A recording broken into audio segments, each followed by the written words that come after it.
attention, se sont succédés sur le banc de l'OM, très exactement depuis le 1er janvier. Go! Bernard Casoni, allez c'est parti, on va y aller. Abel Braga dans la suite.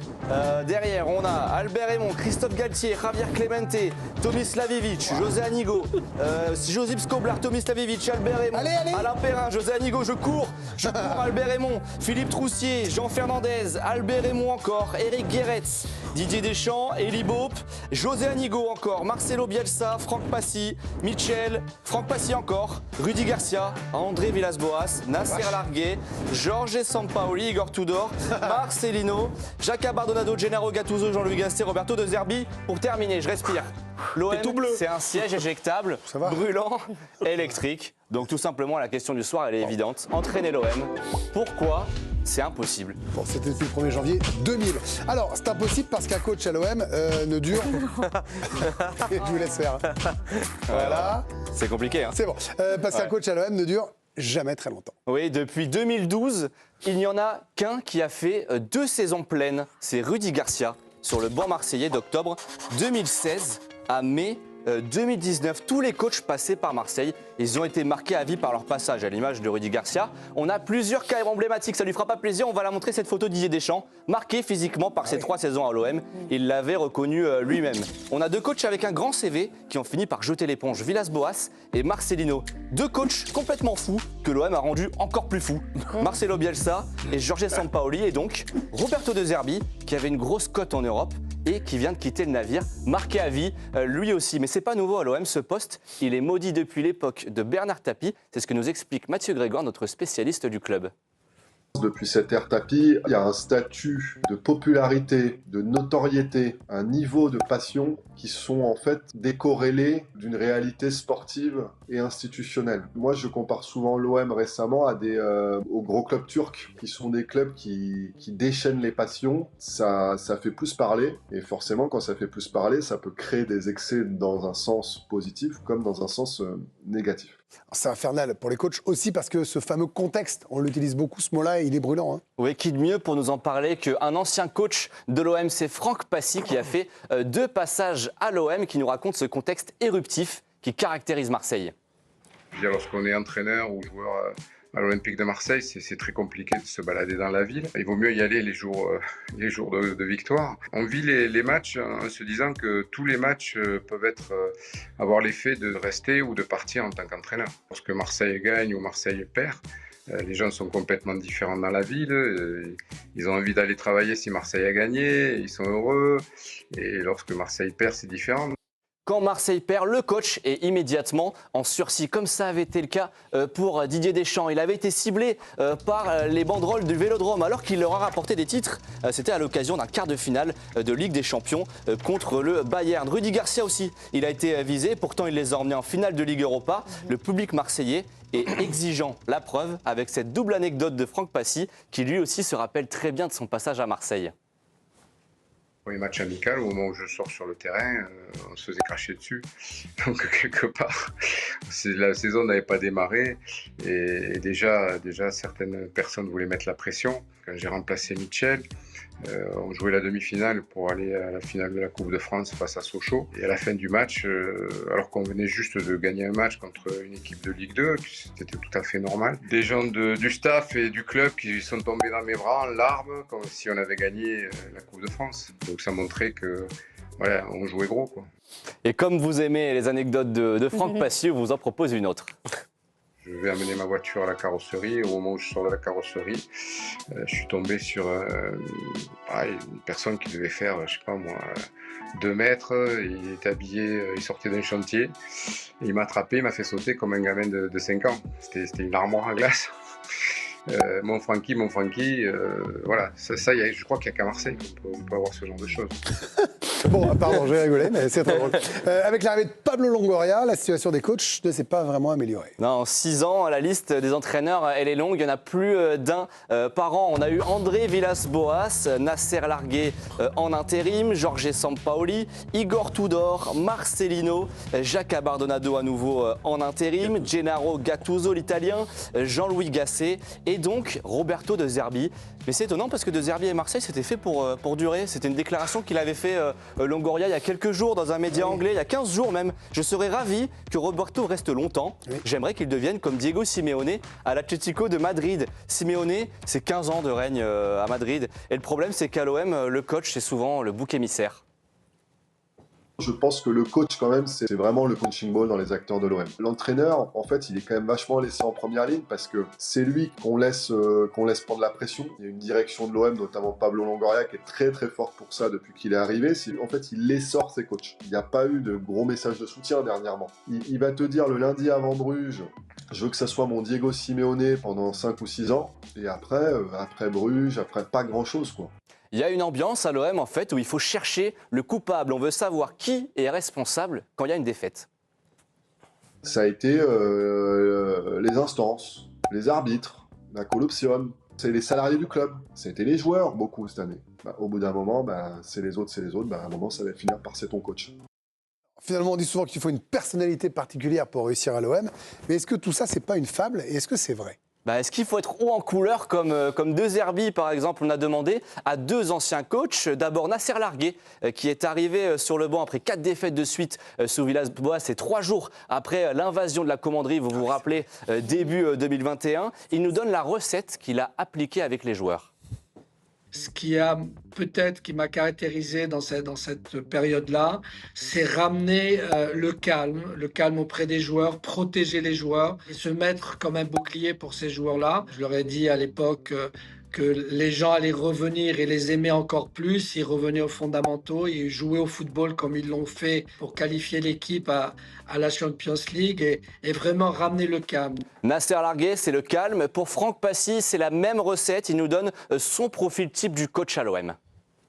Quelqu'un de stable, tranquille, qui ait une idée, qui est l'idée directrice du club, droit au but. C'est-à-dire qu'il faut que les matchs soient vivants et qu'on retrouve sur le terrain une équipe qui veut aller de l'avant, qui veut gagner des matchs. Bon, pour conclure, Nasser Largué, quel équilibre il faut entre le calme et le caractère tempétueux d'un De Zerbi ? Garder cette énergie, cette forte personnalité comme les De Zerbi ou Sampaoli ou à l'époque Tudor. Et aussi, dans les moments difficiles, de savoir faire ramener le calme autour de lui et dans le club. Parce qu'à un moment ou à un autre, le volcan va ressurgir, donc il faut savoir tempérer. Le volcan, il est jamais loin à l'OM. Ce matin, il était en éruption. Donc bon courage à l'OM maintenant pour trouver le profil qui va l'éteindre. Cette nuit même. Merci Jérémy Jalingro, Victor Coudreau avec vous et Baptiste Vautier, évidemment, au trucage. Oh, au trucage, ça fait Hollywood.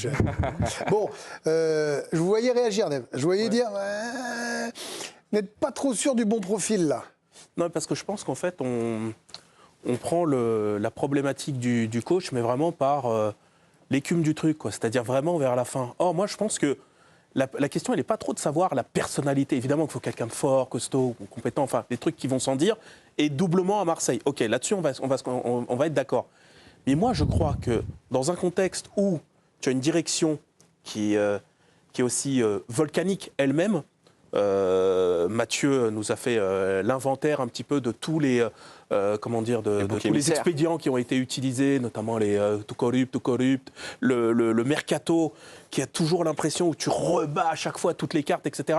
Il y avait un peu le côté je cherche la taupe. Ouais, exactement. Moi, je veux bien que le coach il faille un profil particulier. Moi, je pense que ce profil, il ne peut être éventuellement gagnant que si autour, dans un club qui est déjà soumis à une pression et une passion énorme, il y a beaucoup de calme. Mais le calme, je dirais que ce n'est pas forcément à lui uniquement de le générer. C'est qu'il faut une stabilité au niveau des transferts, il faut une stabilité au niveau de la communication.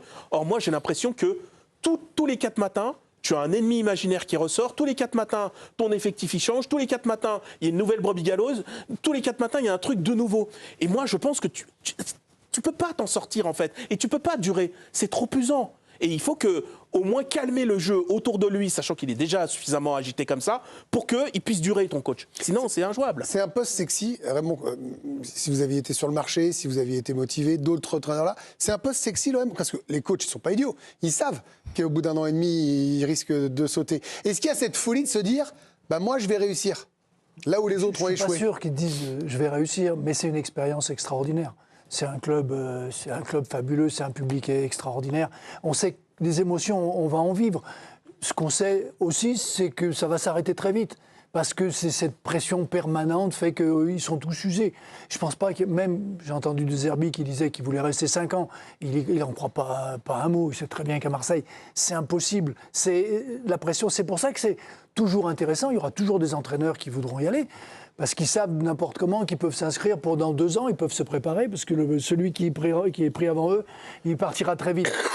Il n'y a pas de sursis, je suis d'accord avec Dave, c'est l'ensemble du club qui est volcanique, et que les premiers qui doivent calmer sont les dirigeants. Et on n'a pas ce sentiment-là. Oui, mais même ils doivent protéger leur regardez, entraîneur. même quand ils avaient Deschamps qui gagnait, ils arrivaient à se faire une guerre intestine. Là, c'était avec José Anigo à l'époque. Je veux dire, même quand ça se passe bien, c'était impossible. Même sous tapis, quand ça gagnait, il changeait de coach. Il a fini par prendre un Goethals qui lui obéissait. C'est historique quand même la difficulté. Sur l'époque tapis, donc ça a duré 8 ans quand même, il y a eu 10 mouvements de coach. Alors il y a eu des épisodes 1, 2, 3 avec Goethals, mais on note quand même ce chiffre. Il y a eu 10 mouvements de coach en 8 ans. Donc non, je ne suis pas d'accord.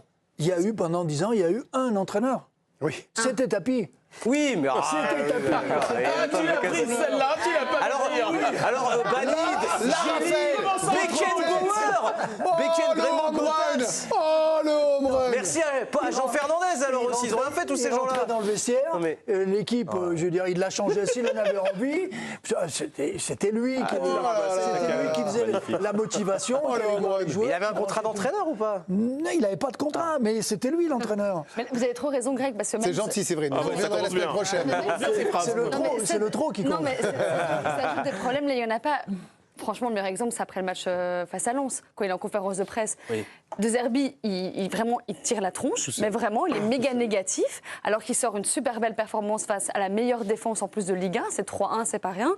Et ça ajoute des problèmes avec son passeport, parce que je suis italien, je sais pas quoi. Là où il y avait aucun mais parce qu'il veut montrer qu'il peut gagner, il leur dit alors, vous prenez ça dans la tête, vous avez vu ce que je suis capable. Défensif comme ça, alors que justement, on était tous dithyrambiques sur la performance de l'OM. Il n'y avait aucun problème. Mais vraiment aucun. Donc ça ajoute des problèmes là où il n'y en a pas. Et c'est ça le souci. Et je pense que je rejoins complètement ce que vient de dire Dave. C'est que vu que ça part de tout là-haut, aussi tu as trop raison, ça part de tout là-haut, vu qu'il y a une espèce d'instabilité et la politique sportive qui est quand même très particulière aussi avec tous ces mouvements, fait que juste, ça va jusque tout en bas et ça impacte notamment le coach. Alors Bruno, vous êtes spécialiste du PSG, vous les suivez pour ici Paris. J'ai une question très simple. Le club que vous suivez, malgré l'argent, parce que les ressources sont évidemment bien plus importantes, a connu des instabilités avec, bien sûr, des titres de champion de France, mais des échecs successifs, par exemple, en Ligue des Champions, et des coachs qui ont été virés assez rapidement. Pourtant, c'était des jolis noms. Est-ce qu'il est possible, selon vous, de transposer à l'OM ce que fait le PSG depuis 2 ans? C'est-à-dire de dire, je suis président, je me mets en retrait, ce qu'on ne pensait pas capable Nasser Al-Khelaifi, il faut dire les choses, sans prendre Luis Enrique, parce qu'ils n'auront pas les moyens de prendre ce coach-là, mais de prendre quelqu'un qui a cette envie-là et de lui dire, vas-y, maintenant on te laisse 2 ans pour bosser, pour nous montrer. Est-ce qu'il est possible de transposer ça à Marseille? De toute façon, si Marseille n'arrive pas à le transposer à un moment ou à un autre, on n'y arrivera jamais. En fait, franchement, autour de ce plateau, pendant les dernières années, on était là, Paris ne grandira jamais, ne réussira jamais SAMU. Et toujours, il y avait l'interventionnisme de Nasser Al-Khelaifi, que les joueurs l'appelaient directement, et ça créait des décalages et des déséquilibres. Et République des joueurs en plus. La République des joueurs. Donc, et en fait, là, tout d'un coup, tu as un entraîneur qui dit, moi, je vous explique, si vous me donnez les clés, je vous les lâcherai pas et vous n'allez pas intervenir. Et le premier qui vient m'embêter sur ma compo ou autre, ou qui vient se plaindre pour les joueurs, ça va très très mal se passer. Et en gros, tout le monde s'est mis à sa place et il n'y a plus personne qui travaille dans le couloir de l'autre. Et comme par hasard, ça marche. Ça a marché en 2 ans. Ce Paris Saint-Germain a grandi de. Et est-ce que c'est possible? Est-ce qu'il y a une volonté de réussir ça? Sur Marseille, j'ai un doute. Voilà. J'ai un gros doute parce que... Pas avec cette direction. Avec cette direction et avec cette politique sportive-là, c'est impossible. Ah oui. Parce qu'en fait, moi, il y a une musique que j'entends sur les réseaux sociaux, les suiveurs de Marseille, que je suis aussi, et aussi on a entendu des micro-trottoirs ces derniers jours de supporters. Ils veulent une identité.